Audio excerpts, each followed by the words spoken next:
Welcome back to the Red Dice Diaries. Now this evening I'm going to be planning out two Dungeon World sessions, one for my Sapphire Island campaign and one for my Darksun campaign, to be run on Friday and the Saturday after. I'm just making a short video to show you the process I go through when I'm planning a session. Dungeon World is a fairly collaborative game, so an awful lot of the campaigns have developed through discussions between myself and the players, and they are generally encouraged to input their own ideas into the session.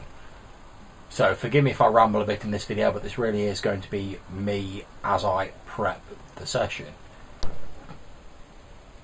This is a disclaimer: if you're any of the players in any of my Dungeon World games and you know who you are, please don't watch these videos until after those games have finished.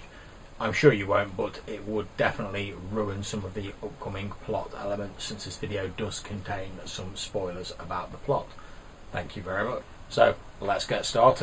So I store all of my notes in my Dungeon World folder. I also have one for my Darksun game. Inside the folder I have some scrap paper for taking notes, my notes on what happened in the previous session, my GM quick reference sheets and plot notes, copies of the various players' character sheets.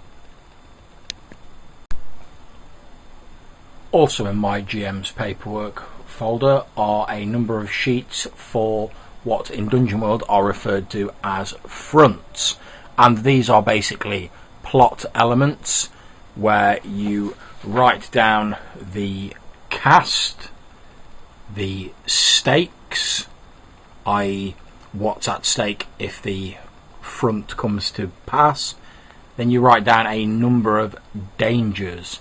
In this one you can see hopefully the Dark Elves, the type and ambitious organisation. Then for each front you write down an impending doom, which is what will happen if the danger is allowed to run its course, and you write down grim portents, which are events that take place along the way, assuming the players don't interfere. And this is an excellent way of tracking how events occur in your campaign.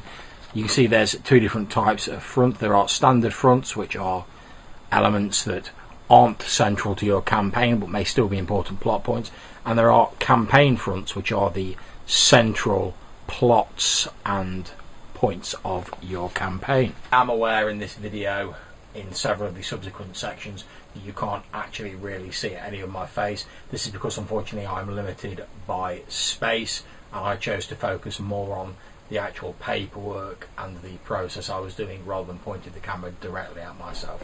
Okay, now when I start preparing for a campaign session, certainly for Dungeon World, the first thing I will do is I will have a look at the campaign fronts to see if I think any of them were resolved in the last session.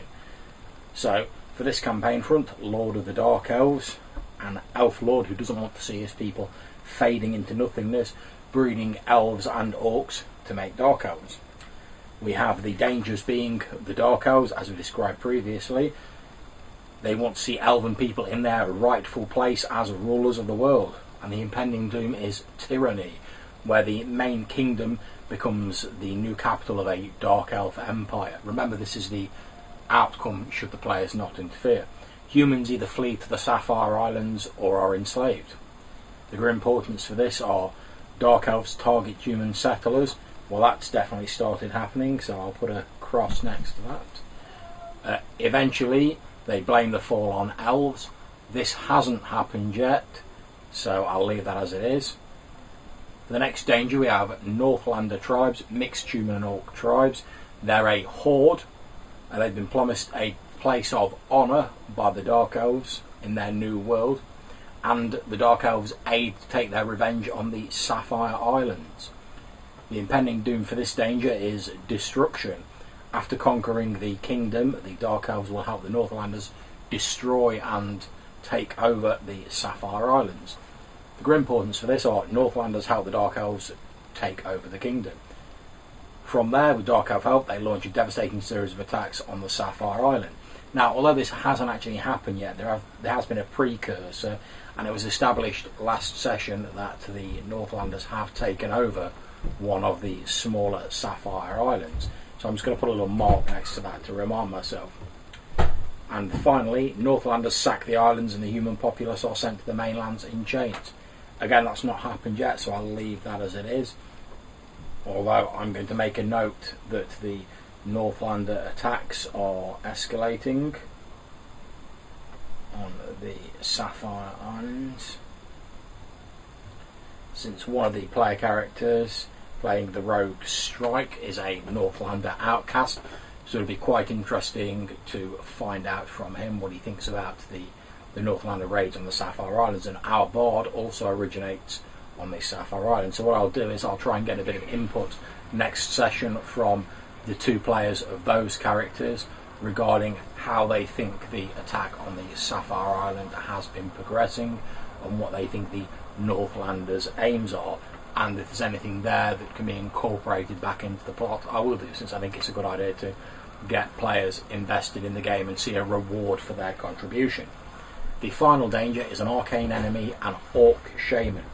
Now he's using Northlander blood magic combined with Dark Elf knowledge to drive the spirits of the land, Ents, etc. mad. The impending doom for this is destruction, where corrupting Ents will destroy the wall surrounding the main kingdom on the mainland, leaving it open to attack. The grim portents are reports of violent Ent attacks increase.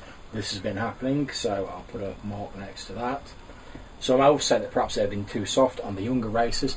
This happened last session, where most of the elves departed the campaign wood for the mythical lands of the young aboard the last great white ships. However, some of them, mainly the younger ones, decided to stay behind, saying perhaps the reason the younger races had been allowed to get out of hand was because they lacked a stern parental figure. Maybe they'd spared the rod and spoiled the child, as the saying goes. So I'm going to put a mark next to that as well. The next one is Ent attacks outlying human outposts. Yeah, that happened in the first session, so I'll put a mark next to that. Corruption begins to affect animals and other children of the wild. That's been sort of hinted at, but it's not really happened to any great degree yet. So I'm just going to put a little mark against that, a little slash mark, which I shall turn into an X when it actually finally comes into its own as a plot element. And finally, corrupted natural forces attack the kingdom wall en masse. That very much has not happened yet. And I'm going to repeat this with my other fronts, which are the mountain dwarves. Not really much has happened with this yet. Seeds have been sown, but it's still very much an ongoing thing. And the last front I have is the Enraged Ent. Was formed almost the entirety of the first session, and is about Oakhart, one of the oldest Ents of the forest, who has been attacking human settlements. The stakes here are: how can the Ent be calmed, and how will the frontiersmen defend themselves? Obviously the main danger here is Oakhart himself, who is a single ancient Ent. The impending doom is that the kingdom's humans will move to combat the Ent, and compelled by ancient oaths, the remaining elves will defend the wilderness. The grim portents for this are that Oakhart will target and destroy multiple frontier settlements. The kingdom will send an envoy to demand elf action. The elves will respond by saying the humans must have roused the jungle to anger with their carelessness, and tensions will escalate between them. Now this hasn't really happened, although Oakhart has destroyed one human settlement, so I'll put a slash mark there to denote that that's underway. The other danger as part of this front is Orc bands, and that's a horde, several Orc bands following behind Oakhart, harvesting the blood of his victims to be used by the Orc Shaman mentioned in the campaign front for his evil magics. The impending doom is that blood is given to the Shaman to further corrupt the land. The grim portents are: Orc bands capture any survivors and take to the Shaman. Captives are killed to fuel dark corrupting magics. Now that's not really happened as yet. They've encountered some orcs, but it's not really been made clear what they're up to. However, I'm going to put a slash next to the orc bands capturing survivors, since I think that'll be an interesting element to bring in next session. So now I've updated my fronts paperwork, what I'm going to do is I'm going to have a look at my notes from previous sessions. I've got a brief write-up of the characters here, sort of bullet points, so that I can quickly have a look at them without having to go through all of the character sheets. I'm going to quickly have a look at my bullet point notes from the actual sessions. We've got bullet points of the character backgrounds. We've also got our campaign map in here with details of the major settlements on it, and my second session notes here. Then I'm going to get my note paper here and just note down a few points as I'm doing it. Okay, so in the last session, Strike, our Northlander outcast thief, killed the trader Tibbs whilst he was away from the rest of the party, and dropped his body into the river. Now, given that most of Strike's background, he became an outcast because he poisoned the previous chief who laid hands on his sister. When his uncle assumed leadership of the tribe, his uncle was forced to outcast him, since poison is a frowned upon weapon in the Northlands. So very much his story is based around the idea of actions having consequences. So I quite like the idea of his killing of Tibbs, which he believed himself to have completely got away with, having some consequences. Now, the obvious way to do this, given the corruption of nature and the inversion of the natural order that is going on around, is to have the trader return in some form or other. Now, I did think about having Tibbs come back as some form of undead creature. However, that's a little bit obvious, and I think it's been done before. What I'm going to do is I'm going to use the undead stats, but I'm just going to reskin the monster and describe it slightly differently, give it a more sort of Swamp Thing vibe, where it's almost as though the corruption of the natural order and nature that is taking place has sort of seeped into the dying body of the trader and causes it to rise from the river seeking revenge. So I shall note that down.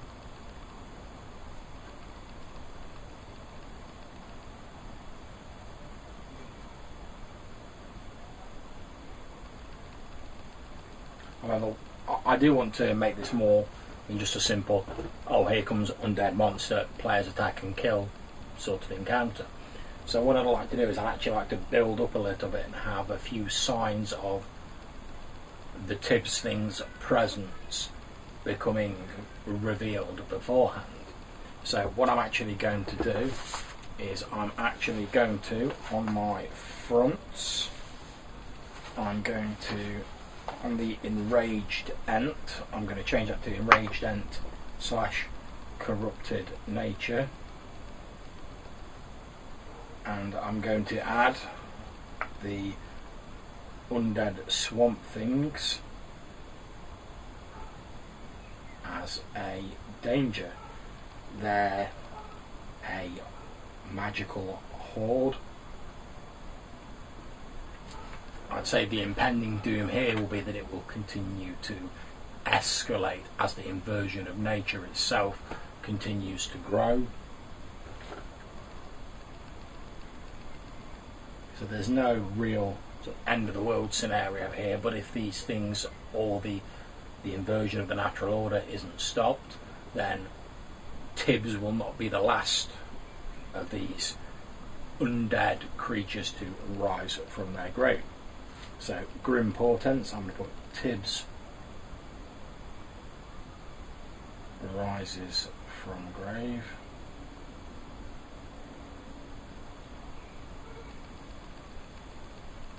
seeks revenge, which I put a slash next to since I'm planning on having that happen next session. And then I'm just going to put more dead rise.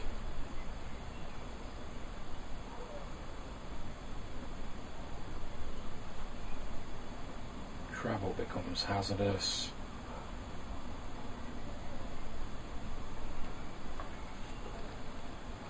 And I'll leave it at that for now. I can always add more dangers in later on.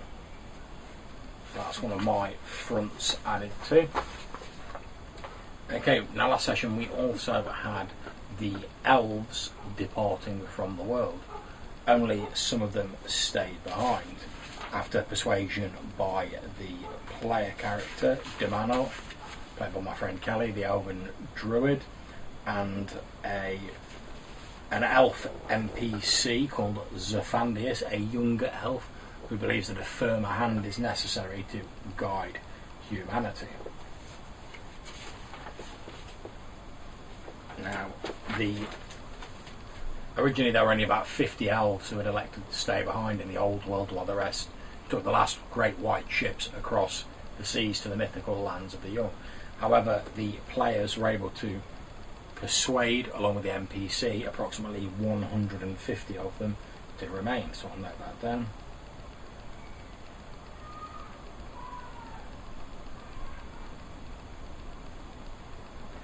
And what I'm going to do is, I imagine Zophandius is a very sort of fiery young elf who thinks that the ways of the elders of his kind have been far too much to rely on, standing back and letting things happen as they may, whereas he believes a firmer hand is required. So I'm going to write Zophandius down, and I imagine him making an ultimatum to the King John V of the main empire, demanding that the elves be allowed to basically tell them what to do to guide them in this situation.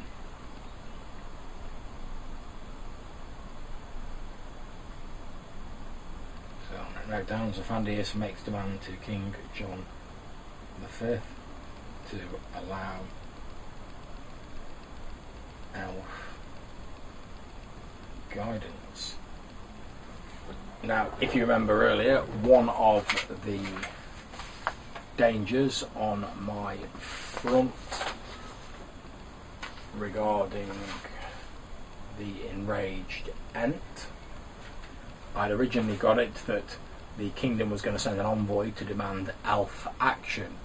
Well, what I'll do is I'll probably actually have Zophandius replace that, since there's no need for them to send an envoy if the elves are going to them.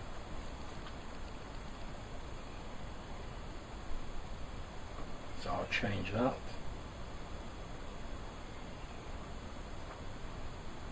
I'm just putting Zophandius demands elf guidance.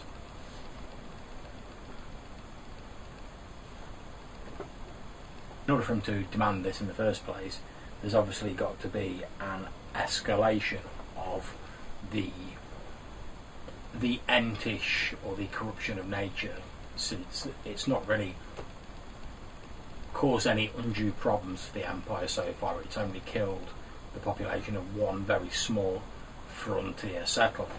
So what I'm going to do is, above where I've put about Zophandius on my note, I'm going to write in that there are wide scale Ent attacks on the wall that surrounds the Empire.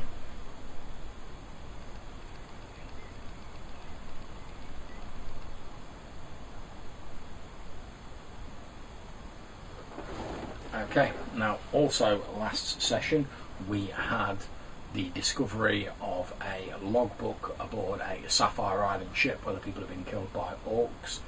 After confronting the wise elf Salanthus about the seemingly coded messages that were written in the margins, he said that there appeared to be logs of trade deals for swapping sapphires for stone. However, it appeared that they wanted to keep it all hush, hush and secret. this relates to my front, the mountain dwarves, where one of the dangers is that the Emperor of the Sapphire Islands, who is an ambitious fellow, is trying to get a trading deal going with the kingdom, paying sapphires for good quality building stone. Now normally this wouldn't be a problem, however there are rumours that King John V has just placed a halt on quarrying stone from the Great Peaks. Looking at my front, I know this is because the dwarves have started making threats and making their presence felt, since they feel that their sacred mines and mountains are being desecrated. However, the Emperor isn't aware of this, so he's turned to black market sources, and he's willing to pay quite handsomely in return for the stone, since there aren't really any mountains or any good sources of masonry on the Sapphire Islands. What they do have is jewels in abundance with which to buy and import their stone. The ship that the players came across was a smuggling ship that was on its way to pick up a consignment of quasi-legal stone from some black market dealers, which I have noted down on my front, my mountain dwarf front, that they were buying it from a criminal boss, well, who runs a cartel in a coastal city. He's been arranging for illegal mining runs, paying off the right people, etc., and taking a large cut of the proceeds. So I want to get a little bit more into that, given that the players have discovered the boats, so, and given that our bard especially comes from the Sapphire Islands, so I need to think of a way to bring that out a little bit. So I think what I am going to do is I'm going to have the players come across or see a smuggled shipment, possibly being taken by cart or something similar, to the coast, where it will be put aboard one of the ships sailing to the Sapphire Islands. So I'll make a note of that, and I'm just going to leave that fairly generic. I'm just going to put smuggling run to Sapphire Islands.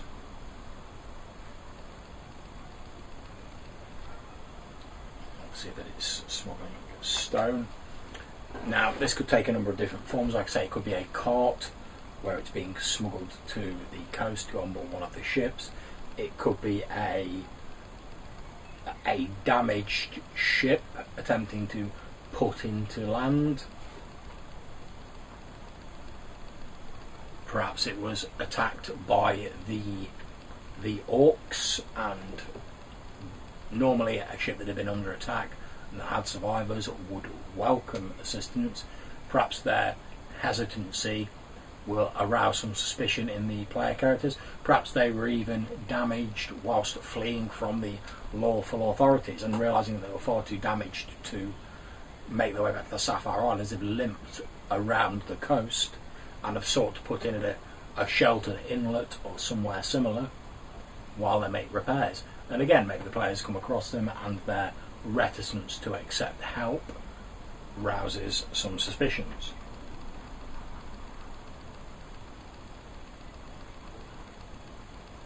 So I'm going to write in ship damaged, repairing,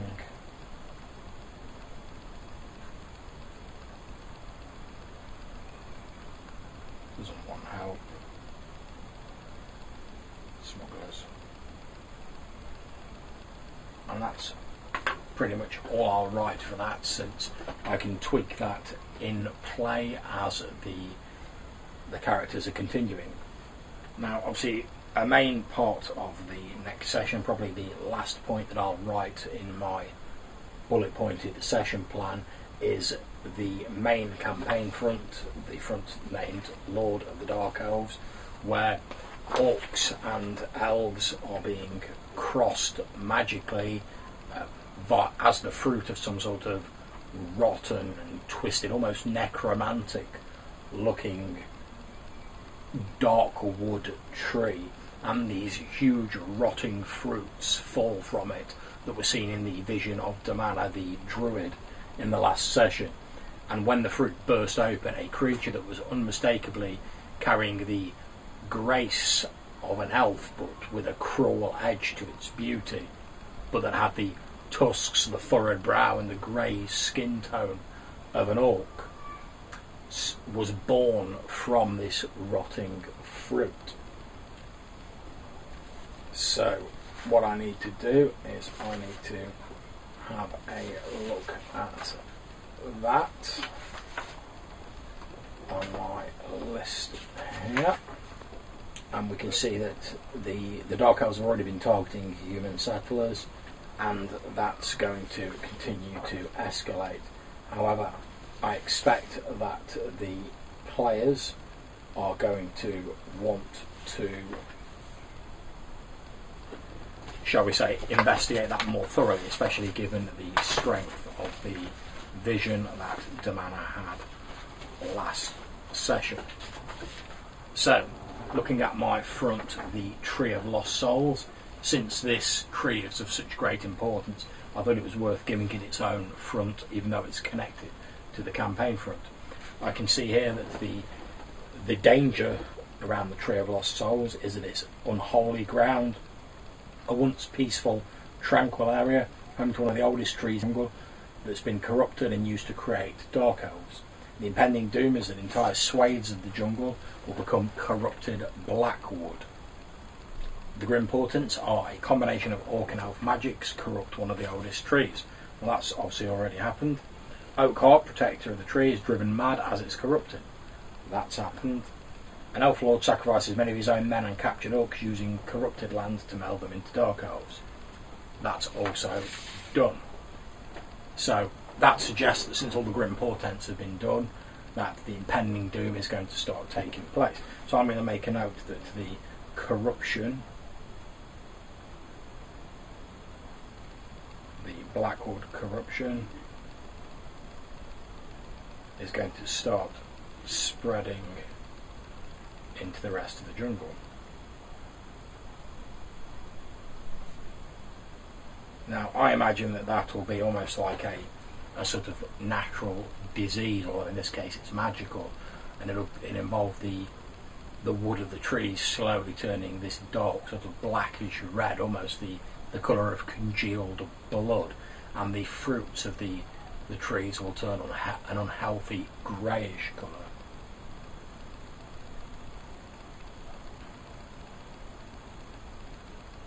So I'll make a note that the rot is spreading. Now the other two dangers on the Tree of Lost Souls front are obviously the Dark Elves, the Horde, and I put down Eucalypth, the mother of spiders. Now I've got it written down as this is just a rough idea. I've got it written down as a failed experiment from the first attempt to create Dark Elves. It's a giant spider with the face of a female elf. The impending doom of this is that whilst the other races are distracted, Eucalypth's brood will colonise most of the jungle. The Grim Portents are, during a conflict, Eucalypth births many spiders. The brood expands out into the jungle, making much of it deadly to travellers. Now, originally, as I'd said, I'd planned this as a failed experiment from the first attempt to create Dark Elves. What I think I'm actually going to do is change this so that Eucalypth is just sort of more evidence of the actual corruption of nature. Since I don't think anything else to do with the Dark Elves directly is particularly needed. So what I can actually do is I'll put a mark next to the brood expanding, and I'll put a note in next to my notes where it says corruption and rot spreading, is that Eucalypth's brood of spiders, previously confined to a sort of small shadowy glade within the forest, begins to expand outwards.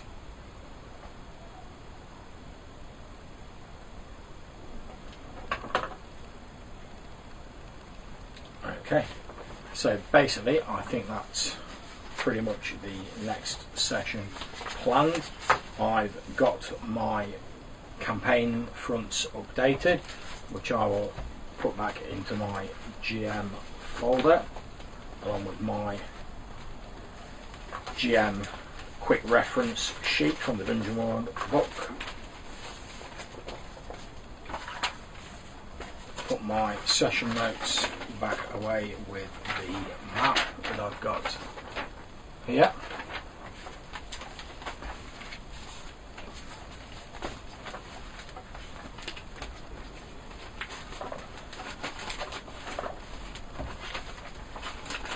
And what I've ended up with is the following rough session plan, which are that Strike has killed Tibbs the trader.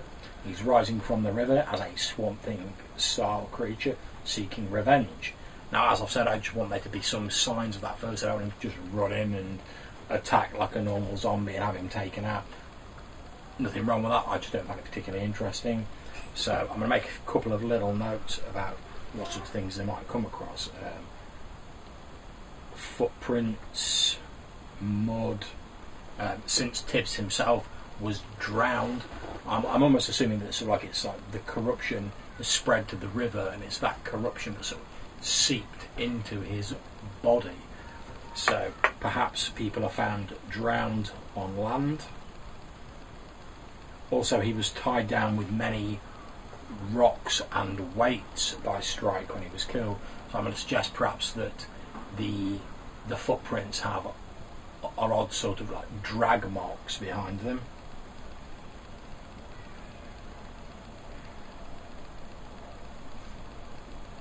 And I can start threading that in amongst everything else in the session. The next bullet point is that wild scale ent attacks on the war surrounding the Empire have taken place. This will be a more straightforward combat, and it's going to occur roughly at the time that Zaphandius leads his band of remaining elves to demand to King John V that he accepts elven guidance in this matter. Obviously the humans may believe that the elves are involved with ent attacks.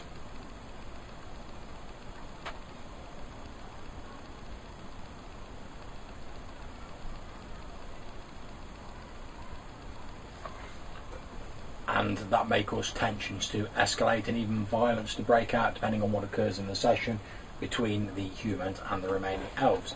If it does, then the elves are vastly superior in skill, but there are far less of them. So I imagine that they'll sort of do as much damage as they can, and they'll melt back into the jungle, leaving the humans to deal with the ent attacks. The next bullet point is a smuggling run from the Sapphire Islands to the mainland to gain stone. This could take the form of either a cart heading to the coast or a ship. Maybe it gets damaged either by the lawful authorities on the mainland or by the marauding orcs or dark elves. It's limped around the coasts to a sheltered cove and put in for repair. Perhaps the players come across it, but quite out of the normal, they don't seem to want help. This could arouse the players' suspicion. Obviously they don't want help because they know it's now illegal to quarry stone from the Great Peaks, and they're working on behalf of a criminal cartel to actually get this to the Sapphire Islands, so they don't want to be caught.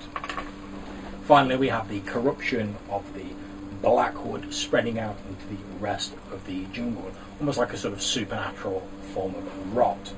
At which point Eucalyph, the giant spider, a creature that has been mutated and given a sort of fierce intelligence by the corruption of nature, has birthed a large brood of smaller but no less deadly spiders that begin to expand outwards with the rot. So with that encounter, we've either got to have the players coming across tainted woodland, or meeting someone who has, and or we need to have them encounter some of the Brood.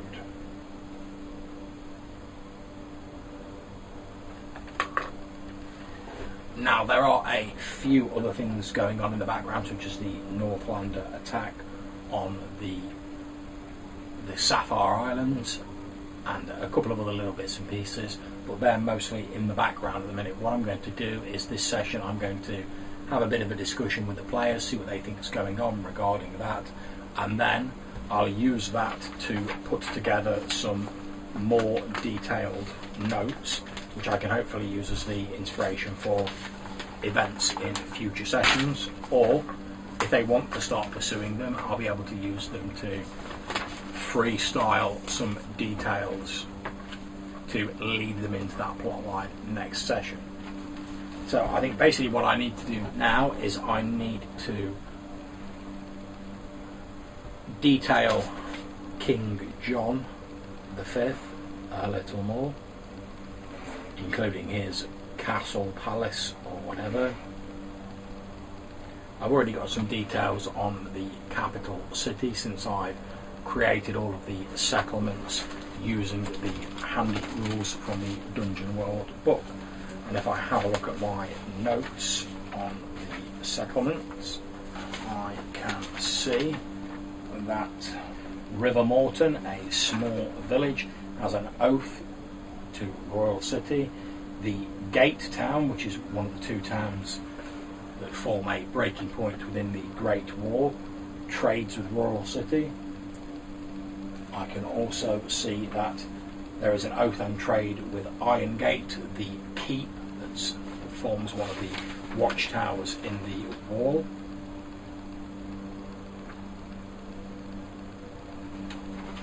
So all I need to actually do now is use the rules in Dungeon World to detail Royal City using what I've got and building on that.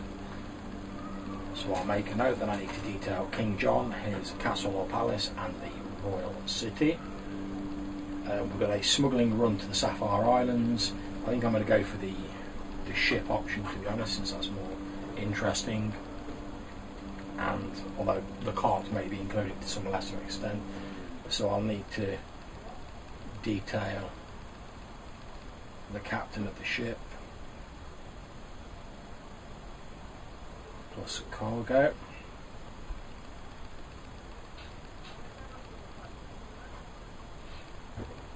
We've then got the corruption, the Blackwood that started spreading to the rest of the jungle, rot spreading, and we've already said that the PCs are going to come across some tainted woodland, or they're going to encounter some of the Brood. So basically now I need to come up with some details for King John V, his castle and palace, the Royal City. I need to detail the smuggling captain and the cargo. Now what I'll probably do, and one of the things I love about Dungeon World, is rather than detail them right now, I will detail these via a sort of two-way discussion process with the player characters during the game, where if they travel to the castle or the palace, I'll ask them a little bit about what they think the palace should look like, and I'll meld their ideas together with my own to come up with a good description, rather like I will do with the Royal City, since I already know who it trades with. We already have the details that King John has established an edict against mining in the Great Peaks, which I know is due to the dwarves making their presence felt. I'll also ask the players what they think about King John V, and in terms of detailing the smugglers from that are taking the stone to the Sapphire Islands, since Hannah's character is one of the main characters from the Sapphire Islands. In fact, she's the only character from the Sapphire Islands. I will discuss with her what a typical ship from there is like, what sort of traders there are, what house he might be from, since during the discussion when we created the Sapphire Islands it was determined that it was a sort of hotbed of competing noble houses, and we'll take it from there. So that's pretty much my session planned out. All of the creatures that I will be using, from the reskinned undead to the Ents to the elves to the dark elves to the humans, etc., are all handily detailed in the back of the Dungeon World book, so I don't actually need to come up with any stats. However, if I did, using the series of questions, which is how Dungeon World creates monsters. There's basically a list of questions. You answer yes or no and it determines the status of the creature. It's very quick to do and can be done in game, which I feel fits a game that relies on collaborative discussion as much as Dungeon World.